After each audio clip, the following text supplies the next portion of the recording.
আয়াত ২৩ লাবিথিনা ফিহা আহকাবা। অনুবাদ, সেখানে তারা যুগ যুগ ধরে অবস্থান করবে। তাফসির, ১ নং ফুটনোটের বিবরণ, অর্থাৎ তারা সেখানে অবস্থানকারী হবে সুদীর্ঘ বছর। আয়াতে ব্যবহৃত আহকব শব্দটি হকবনের বহুবচন। এর অর্থ নির্ধারণ নিয়ে মতপার্থক্য থাকলেও স্বাভাবিকভাবে বলা যায় যে এর দ্বারা সুদীর্ঘ সময় উদ্দেশ্য নেওয়া হয়েছে।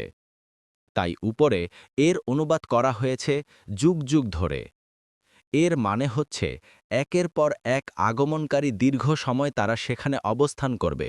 এমন একটি ধারাবাহিক যুগ যে একটি যুগ শেষ হবার পর আরেকটি যুগ শুরু হয়ে যাবে। একের পর এক আসতেই থাকবে এবং এমন কোনো যুগ আসবে না যার পর আর কোনো যুগ আসবে না। দেখুন ইবন কাসির, কোরআনের ৩৪ জায়গায় জাহান্নামবাসীদের জন্য খুলুদ চিরন্তন শব্দ ব্যবহার করা হয়েছে। ৩ জায়গায় কেবল খুলুদ বলেই শেষ করা হয়নি, বরং তার সাথে আবাদান শব্দ বাড়িয়ে দেওয়া হয়েছে। এক জায়গায় পরিষ্কার বলা হয়েছে তারা চাইবে জাহান্নাম থেকে বের হয়ে যেতে, কিন্তু তারা কখনো সেখান থেকে বের হতে পারবে না এবং তাদের জন্য রয়েছে স্থায়ী আযাব। সূরা আল মায়েদা আয়াত ৩৭।